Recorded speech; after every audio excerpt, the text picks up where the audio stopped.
অন্তর্বর্তীকালীন সরকারকে আহ্বান করছি, যে সকল উন্নয়নের কর্মকাণ্ড কার্যক্রম গত ৫৩ বছর থেকে বন্ধ হয়ে আছে, ঢাকা থেকে ফেনীকে ট্রেন লাইনে কানেক্ট করেন। ঢাকা তো ঘিরে যে ডেভেলপমেন্ট গুলো দরকার, সীমান্তের পাশের যে গ্রামগুলো আছে, মহল্লাগুলো আছে, এখানে কোনো উন্নয়নের ছোঁয়া লাগছে না। এবং ছোঁয়া না লাগবার কারণে যেটা হচ্ছে, স্থানীয় তরুণরা অবৈধ ব্যবসার সাথে জড়িয়ে যাচ্ছে, জিনিসপত্র এনে বাংলাদেশে বিক্রি করবার ব্যবসা, এগুলোতে জড়িয়ে যাচ্ছে।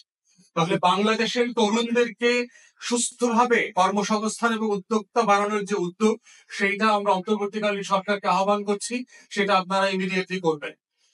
সর্বশেষ বলছি যে ফেনী ডেভেলপমেন্ট ওয়ার্ড সুয়েরেজে আপনার ময়লার পানি, বৃষ্টির পানি সব একাকার হয়ে যাচ্ছে। অতএব এই জেলা যে একটা বসবাসের অযোগ্য শহরে পরিণত হচ্ছে, ইটের ভাটার কারণে ফেনীর বায়ু দূষিত হচ্ছে, মানুষ অসুস্থ হয়ে যাচ্ছে, আহত হচ্ছে, শিশুরা আহত হচ্ছে।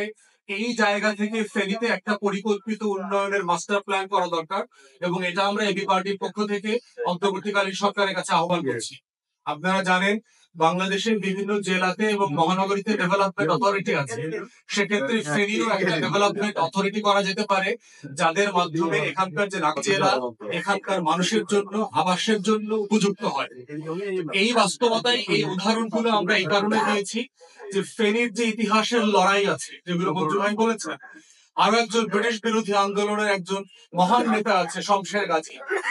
বাংলাদেশের বই পুস্তক থেকে, পাঠ্যপুস্তক থেকে সেই শমশের গাজীকে হারায় দেওয়া হয়েছে।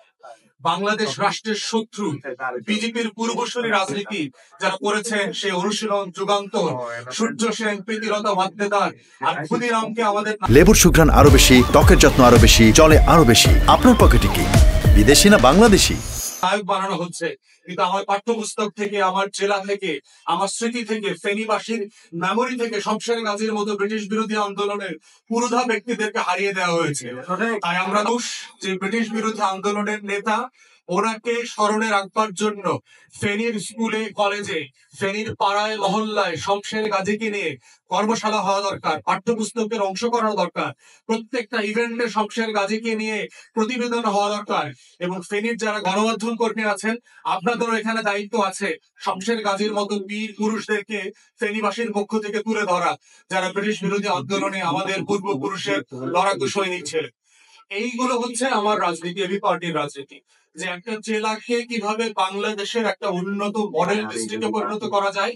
সেই রাজনীতি থেকে আমরা বলছি কল্যাণ রাষ্ট্র গড়বার রাজনীতি, সেই রাজনীতি থেকে আমরা বলছি সেবা এবং সমস্যা সমাধানের রাজনীতি। এটাই হচ্ছে এবি পার্টির রাজনীতি। এতটুকু বলে আমার ব্রিফিং শেষ করছি। আপনাদেরকে ধন্যবাদ। যদি আপনাদের